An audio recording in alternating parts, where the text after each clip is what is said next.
Bismillahirrahmanirrahim. Melanjutkan kajian inti kita terkait dengan pembahasan macam-macam hisab yang insyaallah akan kita lanjutkan, yang dimana kita sudah membahas tentang hisab yang berat, yang dimana Allah nanti akan menilai daripada amal-amal yang dikerjakan oleh manusia, siapa saja mereka yang mendapatkan hisab yang berat, termasuk di antara mereka orang-orang yang semasa hidupnya banyak keburukannya, banyak dosanya daripada kebaikan. Kalau menurut Mizanul A'mal, timbangan amalnya, mereka adalah orang-orang yang masuk dalam tataran hawiyah, sebagaimana yang dijelaskan oleh Allah di dalam surat Al-Qari'ah, wa amma man khaffat mawazinu fa ummu hawiyah wa ma adraka ma hiya narun hamiyah. Neraka hawiyah sudah Allah sediakan bagi orang-orang yang banyak dosanya daripada kebaikan,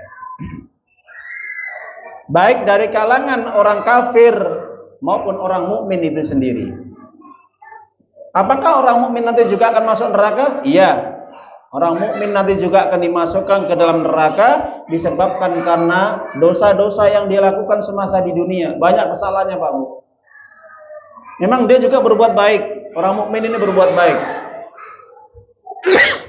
Tapi setelah ditimbang oleh Allah, ternyata timbangan kebaikannya ringan, kata Allah. Wa amma man khaffat mawazin. Jadi kebaikannya itu ringan daripada kebaikannya. Mas, keburukannya itu ringan daripada kebaikannya. Ya. Betul ya? Kebaikannya itu ringan daripada keburukannya. Keburukannya berat daripada kebaikannya. Makanya ini masuk orang-orang yang masuk neraka hawiyah. Maka orang yang seperti ini akan mendapatkan hisab yang berat nanti pada hari kiamat. Orang kalau dihisab yang berat, ya, yang dijelaskan oleh Allah kemarin di dalam surat At-Talaq, maka orang yang seperti ini akan mendapatkan azab, ya, sebagaimana yang pernah kita jelaskan di dalam surat At-Talaq, ya,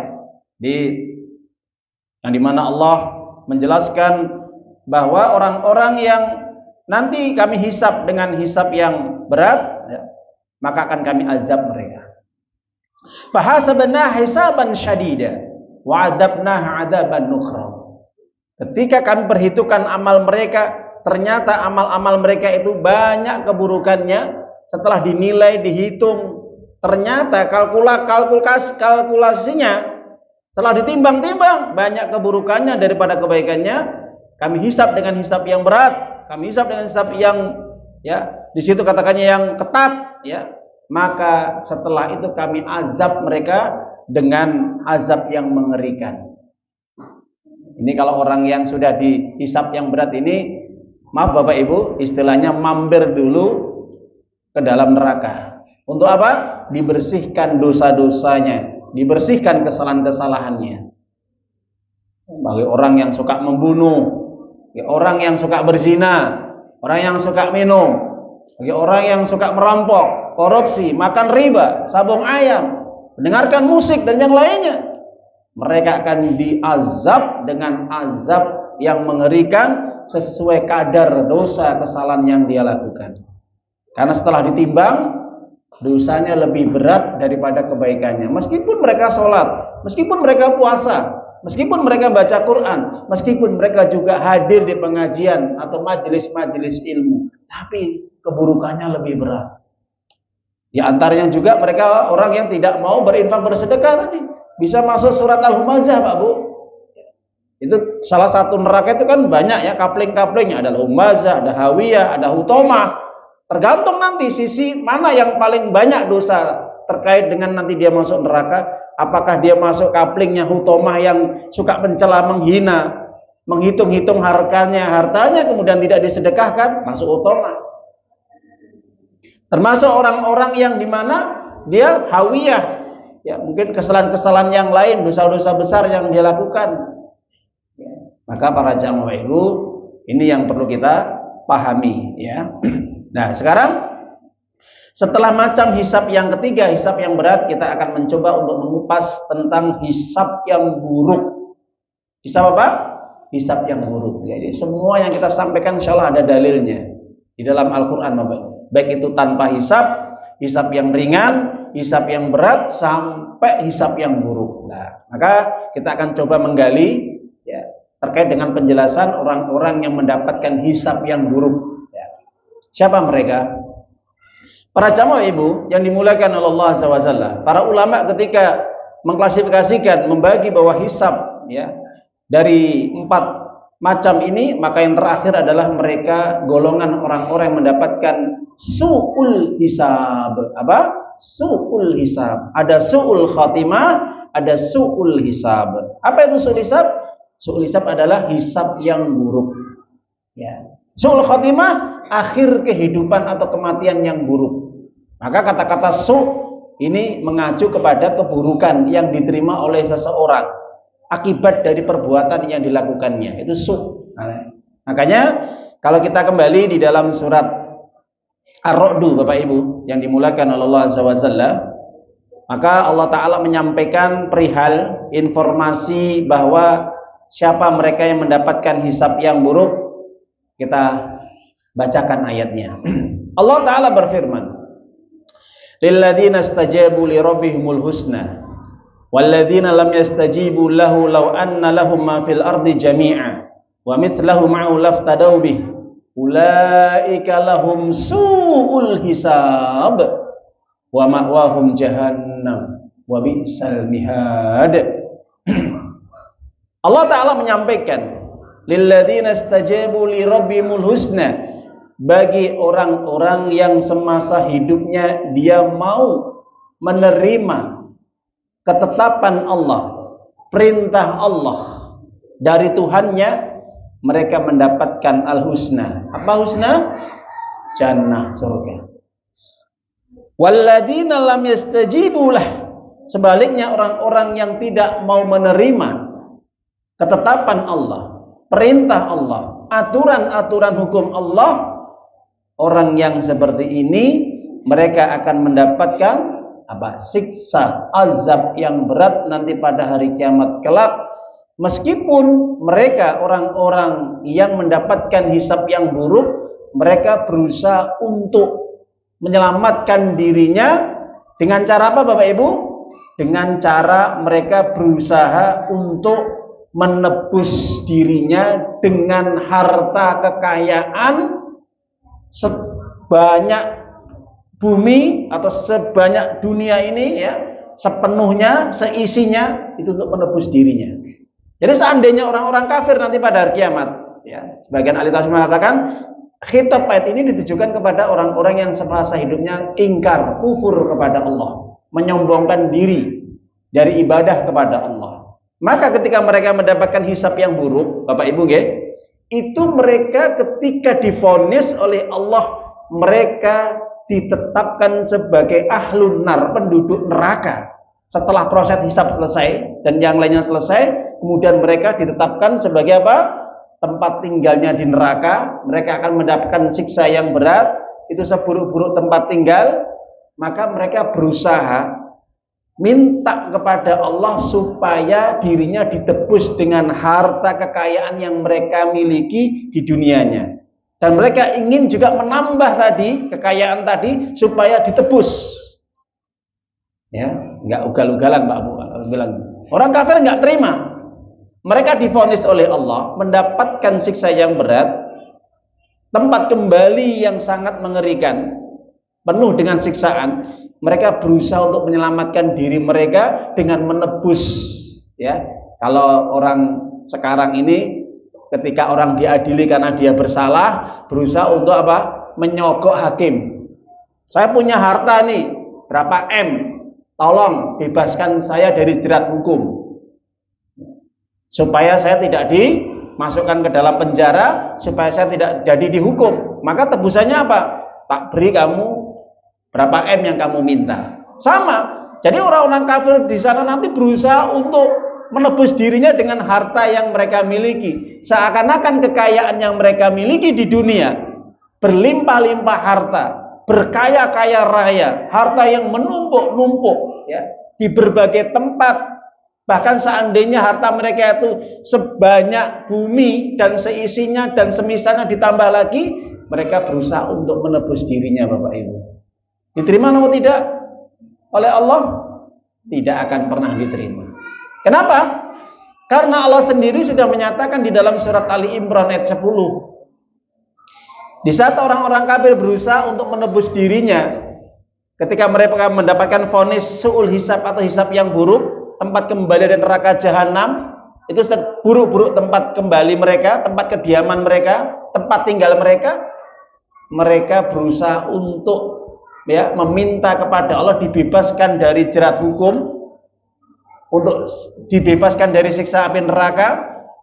Mereka berusaha untuk ya memberikan semua apa yang mereka miliki dari harta di dunianya, harta yang dimiliki di dunianya.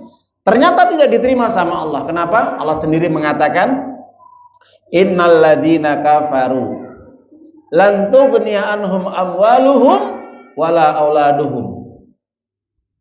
Sesungguhnya orang-orang yang innal ladzina kafaru, sesungguhnya orang-orang kafir itu tidak bermanfaat harta dan anak-anak mereka.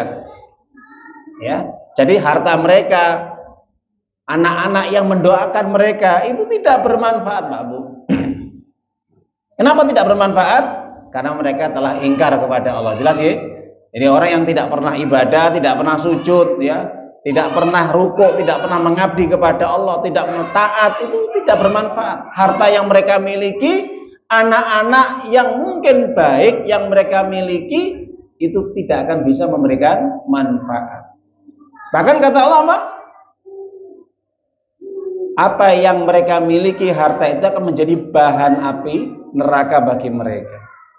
Ulaika ma'wahum nar. Ya.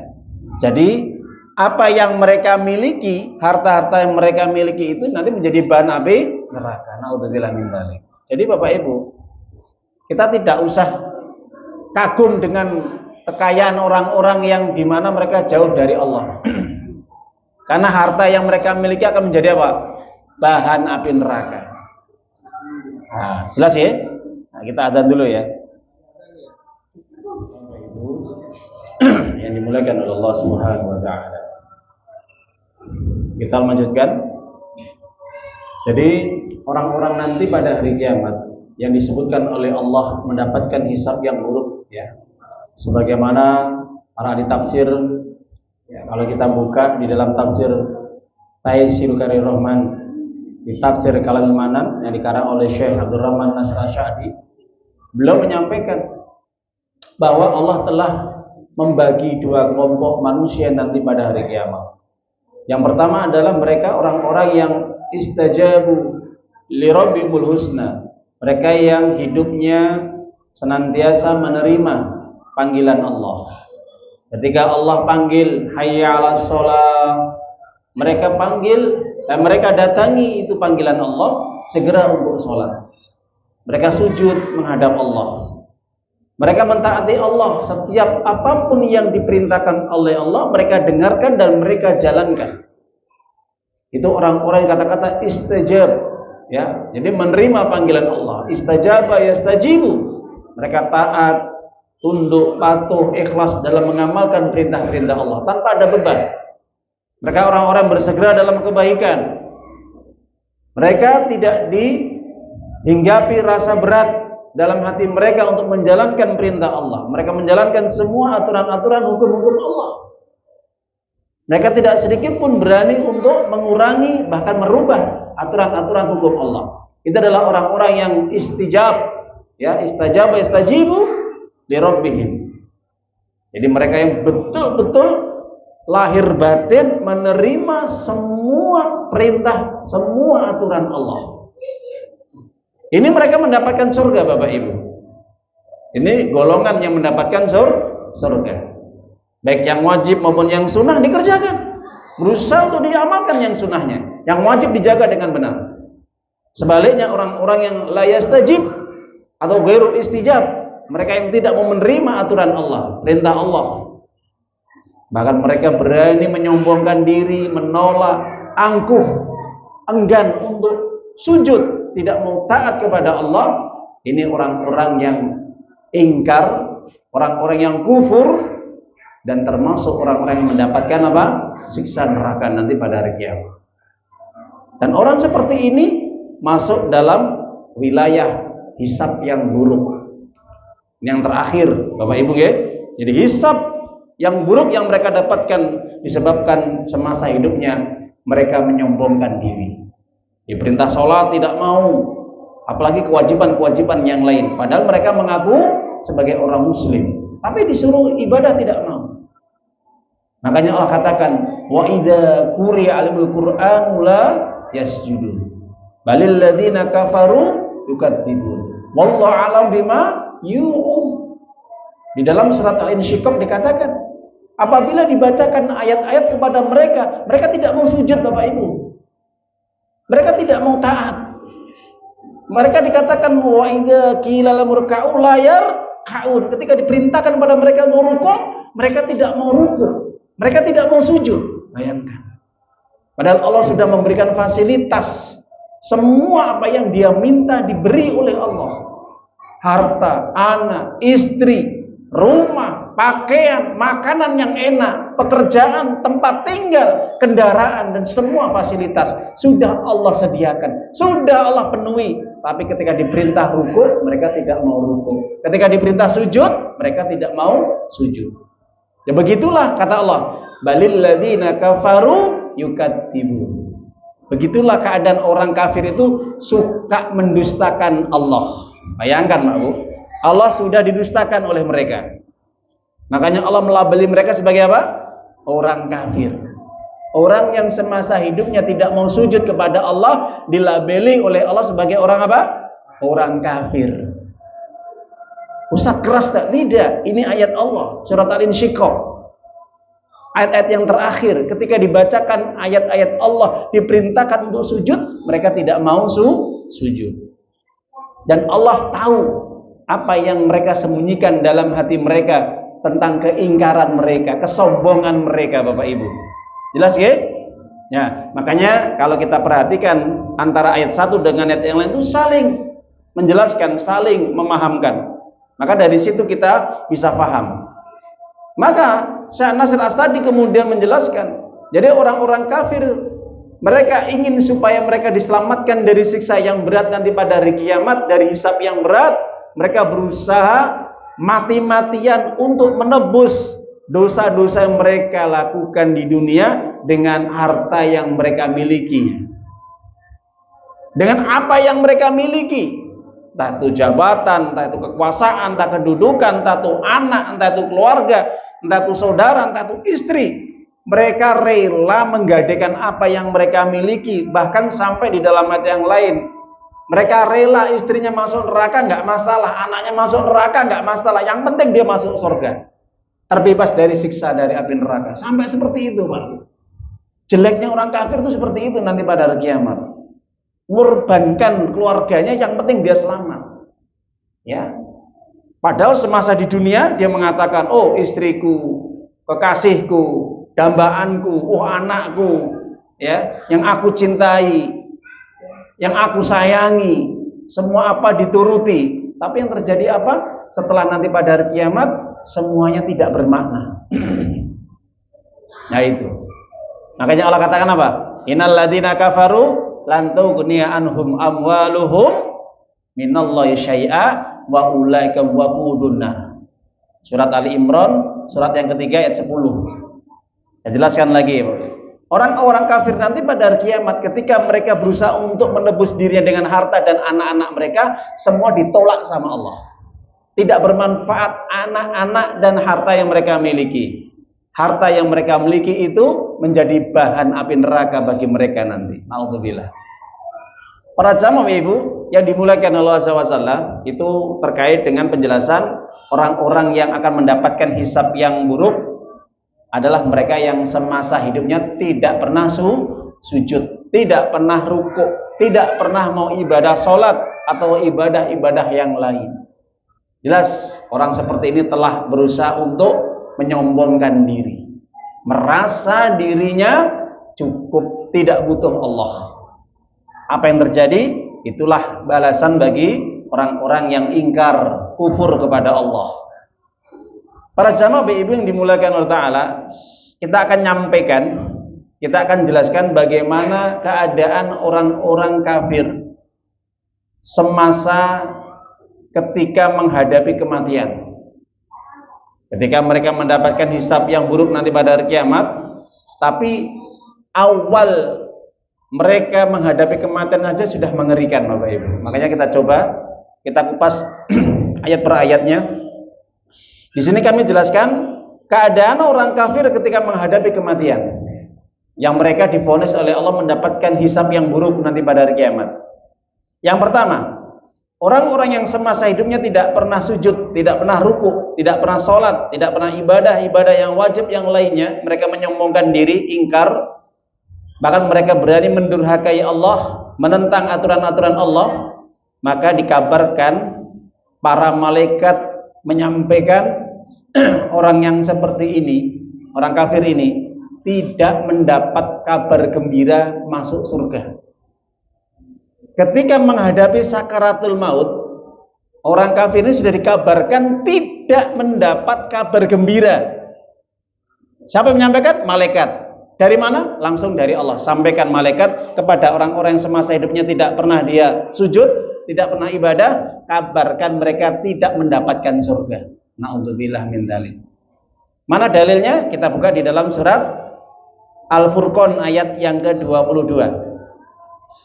Allah Ta'ala menyampaikan, yauma yarawnal malaikah la busra yauma idzil lil mujrimin wa yaquluna hijran mahjura. Ingat pada hari ketika mereka siapa? Orang-orang kafir, orang-orang yang semasa hidupnya tidak mau ibadah, tidak mau taat kepada Allah. Mereka melihat para malaikat pada hari itu ketika menghadapi sakaratul maut, maka dikatakan tidak ada kabar gembira bagi mereka. Orang-orang yang melakukan perbuatan dosa. Kemudian mereka mengatakan, mereka siapa? Orang-orang kafir itu hijrah mahjuro. Apa hijrah mahjuro? Bahasa orang Arab itu, hijrah mahjuro itu adalah meminta perlindungan dari keburukan. Kata-kata hijrah mahjuro itu adalah terkait dengan, maksudnya adalah supaya mereka itu dihindarkan dari keburukan. Makanya di sini supaya nanti mereka dihindarkan dari hisab yang buruk, dijauhkan dari azab yang berat. Itu harapan orang kafir. Kira-kira diterima nggak Pak Bu? Tidak akan diterima. Nah itu ya. Mereka saja ketika melihat malaikat saja sudah begitu mengerikan. Karena malaikat sudah menyampaikan la busra, tidak ada kabar gembira bagi dirimu. Artinya kamu setelah ini tidak akan pernah bisa masuk surga. Bayangkan Pak Bu. Orang kafir saja ketika mengalami detik-detik sakaratul maut saja, ketika dia bisa melihat malaikat, sebagaimana orang mukmin juga melihat malaikat dikasih kabar gembira dengan surga, sebaliknya orang kafir dikasih kabar gembira dengan neraka. Jelas ya? Yang kedua, proses sakaratul maut yang luar biasa sakitnya dan mengerikan. Ya, tadi kabar gembiranya apa? Tidak ada kabar gembira, maaf, bagi orang kafir. Yang kedua, proses sakaratul maut yang luar biasa sakitnya dan mengerikan. Ustaz, kalau kita lihat orang yang nggak pernah ibadah kok biasa-biasa saja, itu kan pandangan manusia di dunia. Ya, secara gaib yang tahu hanya Allah. Keadaan orang-orang kafir mengalami sakaratul maut itu luar biasa sakitnya dan mengerikan, Pak. Mana dalilnya? Kita buka. Allah Ta'ala menyampaikan di dalam surat Al-Anfal ayat yang ke-50. Surat yang ke-8 ayat 50. Nanti bisa dibuka Bapak Ibu ya di rumah. Apa kata Allah? Walau taro id yatawaffal ladzina kafarul malaikah yadribuna wujuhahum wa adbarahum wa dzuqu adzabal hariq. Ingat Muhammad, sekiranya engkau melihat keadaan orang-orang yang diwafatkan oleh malaikat dalam keadaan dia kufur kepada Allah. Orang yang dimatikan oleh malaikat dalam keadaan dia meninggalkan perintah-perintah Allah, dalam keadaan dia durhaka kepada Allah, menyombongkan diri kepada Allah, maka ingat, saat itu malaikat maut sedang memukul apa? Wajah mereka dan punggung mereka. Dan dikatakan kepada ruh nyawa orang kafir tadi apa? Rasakan siksa yang berat setelah ini. Naudzubillah min dzalik. Sampai seperti itu Pak Buge. Jadi proses sakaratul maut, orang yang semasa hidupnya tidak pernah dia sujud kepada Allah sudah dipukul oleh malaikat supaya nyawanya itu keluar, ruhnya keluar. Wajahnya ditempeleng, dipukul malaikat. Punggungnya ditempeleng sama malaikat maut supaya apa? Supaya keluar. Karena mengerti roh-roh itu tidak mau keluar. Jadi rohnya orang kafir tahu setelah itu nanti akan disiksa oleh Allah di alam kubur, ya, sampai hari kiamat, bahkan nanti hari kiamat lebih besar, lebih berat lagi siksanya. Ngeri Pak. Ya, rohnya orang kafir itu luar biasa, takutnya luar biasa, tahu dia, makanya dipukul suruh keluar dia. Awal proses mau keluar saja sudah begitu mengerikan ya. Naudzubillah. Kemudian para jamaah Bapak Ibu yang dimulakan oleh Allah Ta'ala, dijelaskan juga di dalam surat Al-An'am, surat yang ke-6 ayat yang 93. Nanti bisa dibuka. Di pertengahan ayat Allah mengatakan, walau taro idz zalimuna fi ghamratil maut wal malaikah basitu aydihim akhriju anfusakum al yawma tujzauna adzabal huni bima kuntum taquluna 'ala Allah ghairal haqqi wa kuntum an ayatihi tastakbirun. Apa kata Allah? Ingatlah, sekiranya engkau melihat wahai Muhammad di waktu orang-orang yang semasa hidupnya berbuat dolim. Dolim di sini adalah mendolimi Allah. Ya, mendolimi Allah itu apa? Tidak mau taat kepada Allah, tidak mau tunduk patuh kepada Allah. Ketika mengalami kondisi yang mengerikan, ketika sakaratul maut, ya, ketika sakaratul maut itu sangat menyakitkan mereka alami. Jadi dalam kesakitan sakaratul maut itu gomrotul maut itu menunjukkan, para litasi menunjukkan begitu sakitnya luar biasa dengan apa? Keluarnya ruh itu dari jasadnya. Ya, bayangkan. Padahal kalau kita lihat dalam hadis-hadis yang lain, orang mukmin saja ketika sakaratul maut saja sudah sakit ya. Ini bagaimana yang dirasakan orang kafir ini? Lebih berkali-kali, berpuluh-puluh, bahkan beratus-ratus kali sakitnya Pak, dibandingkan orang mukmin. Dan sakitnya itu lama sekali. Orang kafir ketika mengalami sakaratul maut. Beda, orang mukmin itu hanya sementara. Jadi sekaligus saat itu sakitnya itu tidak bertahan lama, hanya sementara, sebentar saja. Kemudian gambarkan oleh Nabi, ruhnya orang mukmin itu seperti apa? Air yang keluar dari mulut teko. Setelah kemudian keluar ya sudah selesai urusan. Itu. Jadi kemudian ketika malaikat itu menarik ruh mereka sambil dipukul, Pak. Sambil dipukul. Kemudian dikatakan akhriju anfusakum, keluar kamu dari jasad yang buruk ini. Bayangkan Pak. Halo, dengarkan ini ya. Penting sekali ini. Jadi Allah mengabarkan orang-orang semasa hidupnya tidak pernah ibadah kepada Allah, ruh orang-orang yang dolim, kufur kepada Allah, itu dipukul malaikat sambil dikatakan keluar kamu dari jasad yang buruk. Bayangkan, ini sudah dihina sama malaikat. Jadi orang yang nggak pernah ibadah dikatakan apa? Jasad yang jelek, Pak. Jasad yang buruk. Itu. Naudzubillah min dzalik. Maka di sini katakan, keluar kamu, wahai nyawamu. Dari nyawamu keluar kamu. Karena pada hari ini kamu akan dibalas dengan siksa yang menghinakan, disebabkan kamu semasa hidupnya menyombongkan diri. Menyombongkan diri. Jadi orang-orang yang sombong itu Pak Buge, sombong dengan hartanya, sombong dengan jabatannya, sombong dengan kedudukannya, sombong dengan popularitasnya, sombong dengan segala apapun yang dia miliki di dunia, tidak akan bermanfaat sedikit pun menyelamatkan dari sakaratul maut nanti. Yang ketiga, Allah menyebutkan orang yang seperti ini baru dia sadar, Pak. Sadarnya apa? Ketika dipukul oleh malaikat maut, dia sampai mengatakan, seandainya aku dulu tidak mengamalkan perbuatan yang buruk. Lah ini. Jadi munculnya su'ul hisab, awalnya saja sudah su'ul amal dia. Sebelum su'ul hisab, dia mengatakan su'ul amal, perbuatan buruk dia di dunia sudah ditampakkan. Dijelaskan di dalam surat An-Nahl, surat 16 ayat 28, Allah katakan, alladzina tatawaffahumul malaikah dzalimi anfusihim falqaw salama ma kunna na'malu min su' bala innallaha alimun bima kuntum ta'malun. Orang-orang yang dicabut nyawanya oleh para malaikat, maksud malaikat maut, dalam keadaan dia berbuat dolim kepada diri dia sendiri. Dolim kepada diri ya. Hanya semasa hidupnya dia tidak pernah meluangkan waktunya untuk ibadah kepada Allah, bahkan dihabiskan untuk maksiat.